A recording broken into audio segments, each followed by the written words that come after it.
Welcome to this presentation on effective co-teaching in the secondary classroom. In this presentation, you're going to learn about inclusive programs. You're going to learn about co-teaching between a general education teacher and a special education teacher, and also effective practices. So let's start with state code. Our New Jersey Special Education Code calls for a program named In-Class Resource. And what does this program ask for? It asks that students with individualized education plans, also known as an IEP, can gain access to the general education curriculum once provided modifications and some adaptations. When it comes to this program, your instructional responsibility goes to the general education teacher. Next, the program also asks that the education happens all at the same time with general education students. So no longer do you have special education students being given access to general education curriculum in a different classroom at a separate time than general education students. All the students are included in the same classroom, but they have two teachers. A student receiving this program also is included in all classroom activities, group discussions, special project field trips, as long as it's deemed appropriate in their IEP. But in other words, all the things that a general education student has access to, so does the student with special needs. Where does the special education teacher come in? The special education teacher is there to provide modifications, accommodations, and implement that IEP. When you look at the code very specifically, it looks as if both teachers have very separate and distinct roles. Instruction on the gen ed side, IEP implementation on the special education side. But when you look at this even more, you'll notice that there seems to be an unequal distribution of work between both teachers. Instruction happening mostly in front of the class, IEP implementation, modifications, accommodations may happen more behind the scenes. So how do we implement this program thinking about best practices? So again, the code says, but is it really best practice? Again, gen ed teachers responsible for instruction, everything happens in the same classroom, all kids are included. The one thing the code doesn't mention is exactly how you should implement this program in a public school or the exact models to be used. It's especially vague in that area. So really it's up to the schools and the state to figure out how to make this program work. What's best practice? Best practice for this situation is that the special education teacher also instructs and participates in the curriculum. No student ever gets removed from the class because that would change their placement, actually. It would change their IEP. And both teachers take a consistent look at assignments and what the students are doing throughout the course. Now, like everything else, we know what the code says, but how do you put the code into action? How do you put law into action in this situation? Well, there are several accepted models for collaboration: one teach, one support, parallel teaching, station teaching, alternative teaching, and the one we're going to focus on today, team teaching. So quickly, let's go through each of these models. One teach, one support is the model that most closely resembles the words in the code. One teacher, general education teacher, instructing the whole class while the special education teachers roaming the room supporting. It's a great model to use some of the time, but many times this model is overused. And sometimes the students that are getting individualized help may feel like they are on display for the whole class. And there is that big unequal distribution of power. So for the sake of this presentation, we're going to put this model on hold, put it off, and let's talk about other models we could be using. Parallel teaching. This is a great model to use sometimes. It really is very specific to whatever lesson you're doing, but you have both teachers teaching at the same time, the same lesson in the same classroom. So right off the bat, any experienced teacher is going to tell you, what do you do about the noise? That is one this is a tricky model to make work, but it can happen. Next is station teaching. That's where you have different stations around the classroom and students move within a group, station to station, Both teachers are in charge of the stations. Both teachers are involved with the students going from station to station. This is a great model, especially when you want to cover a lot of curriculum at once.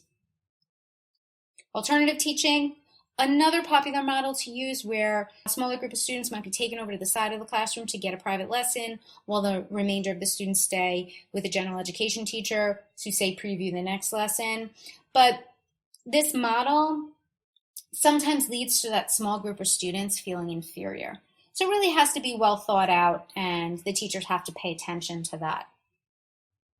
Here's the model that we think is best practice overall, and that is two teachers working together in tandem as a team, co-teaching. Both teachers are then seen as equal. Both teachers are then in charge of the classroom and for instruction. Now, let's delve into team teaching or co-teaching, same thing for this presentation, and find out what do you really need to do. First, we have, again, gen ed, special ed teacher, involved with the whole class and all the students. Keep that in mind.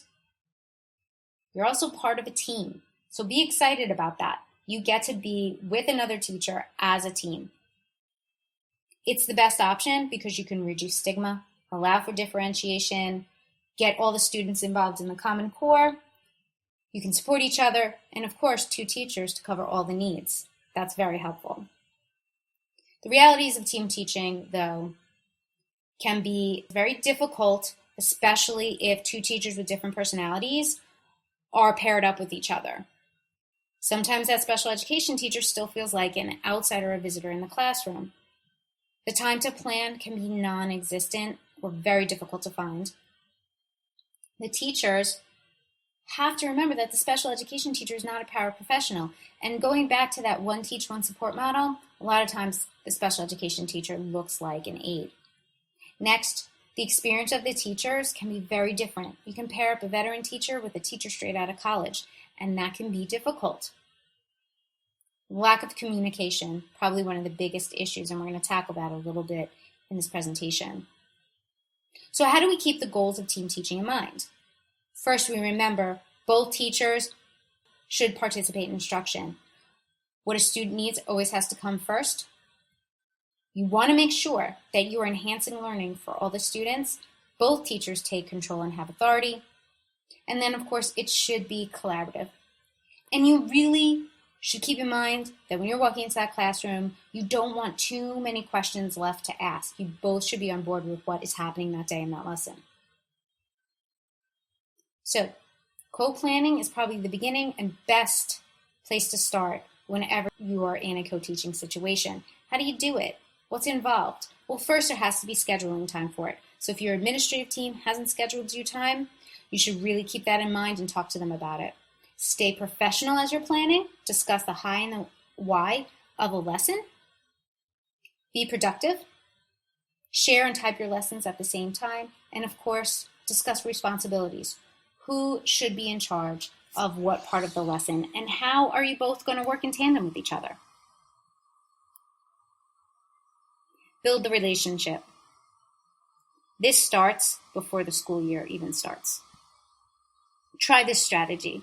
Must have conversations. Make sure to get in touch with each other before the school year starts and talk about how you're going to introduce each other to the class. How are you going to manage the co-teaching situation? What about IEPs? Both are responsible for reading them. What have you noticed about the students coming in for that year? Student discipline procedures, classroom routines, assignments, grading policies, and of course, parent communication. What's your favorite way to communicate with parents? How does it work for you? Talk about it. And my favorite is second from the bottom there, which is pet peeves. Really talk about what irks you, what bothers you as you're teaching. This way you both can stay together and not step on each other's toes. When it comes to classroom management, here are some questions that you can use to talk to each other. What are your policies for absent work? What are your bathroom policies? What expectations do you have when it comes to homework, projects, long-term assignments? And what do you do when students are tardy to class? All of this can be discussed. These are just a few questions to start with. You can always think of more. The relationship outside the classroom is just as important as the relationship within the classroom. Sometimes we think that when we're working together, it would be really bad if the teachers had to stop and ask each other questions. It's not such a bad thing if every once in a while, oops, you forgot what the due date was. So you turn to your partner in class and say, oh, remind me, what was the due date again? Don't be afraid to ask each other questions about what's going on or clarify in front of the kids. They need to see that you're human. Don't be afraid to share those light bulb moments. Have diplomatic and professional conversations. Sometimes we might feel like one of the teachers is doing something we don't like, but try to stay professional in front of class. You don't want to ever have a huge argument in front of kids. Share a united front on discipline and rules. This is one of the ones that you really need to stay together on because you don't want to get into a good cop, bad cop situation. And don't be afraid to disagree in a polite manner. Hey, when I read this particular paragraph, I thought XYZ. And maybe your co-teaching partner says, that's interesting because when I read it, I thought ZYX. Kids love that stuff. They want to see you interact with each other. It makes them feel comfortable. Next, communication. Like I said before, one of the bigger problems is lack of communication. So what can we do to stop that from happening in our co-teaching situations? First off, honor the relationship. Make sure you are watching out for your body language. If you are in a discussion with your co-teacher and you feel like there's something you really want to be heard, you don't want to be standing there pointing your finger or folding your arms across your chest or hovering over someone. Watch the body language so you can keep calm and peaceful discourse between you and your partner. And watch your tone of voice and word choice. Sometimes we come across very aggressive and assertive, but really we're just passionate about a particular topic. You want to make sure your partner can hear the difference. And of course, if you go home one night and you say, I really need to talk to my partner about this particular situation, and maybe it's a situation that has a lot of emotion behind it, make sure you consider the approach. You want to make sure you're walking in there, again, maintaining your professionalism and honoring that relationship. We all make mistakes. We have to honor our mistakes, but we also need to keep in mind that we want to build and keep a relationship. When you're walking into a situation like this, you need to know stuff about yourself. What is your communication style? Are you assertive, aggressive? Are you impulsive? Do you say whatever you're thinking right off the bat, not caring about how someone might feel about it? Are you a lazy communicator? Do you talk to people and say, oh yeah, I really need to express this opinion, and then say, nah, it doesn't matter anyway? Keep your communication style in check and in mind, because you might have to change it to make the relationship work. And of course, don't forget to socialize. It's important to turn to each other and say, how was your weekend? How are your kids doing? You want that there to help make you guys remember that you are human and you have lives outside of school, and it's not all about the co-planning and the co-teaching. Again, stay flexible. Sometimes your ideas aren't that great and someone has a better idea. Go with it. Honor that. Again, honor any mistake you might make too, and see where it can be helped or changed. Also, remember your boundaries. Sometimes we're in a situation where maybe our partner teacher is asking us to continually make copies or do some kind of menial work, and we don't know how to say no. That's when you keep in mind your boundaries. Sometimes you have to say, hey, I shouldn't be the only one doing this mundane task. One of the important conversations you need to have, and this is part of communication throughout the school year, is grading. Sometimes we divide up the students by, these are the students with IEPs, their work gets graded by the special education teacher, gen ed teacher takes the rest of the class. Again, you have that unequal distribution, but you need to stay in contact with each other about the grading for all the students. So why does the special education teacher even need to know what the gen ed kids are producing? Well, that's because you need to be able to know what grade level looks like versus below grade level capabilities.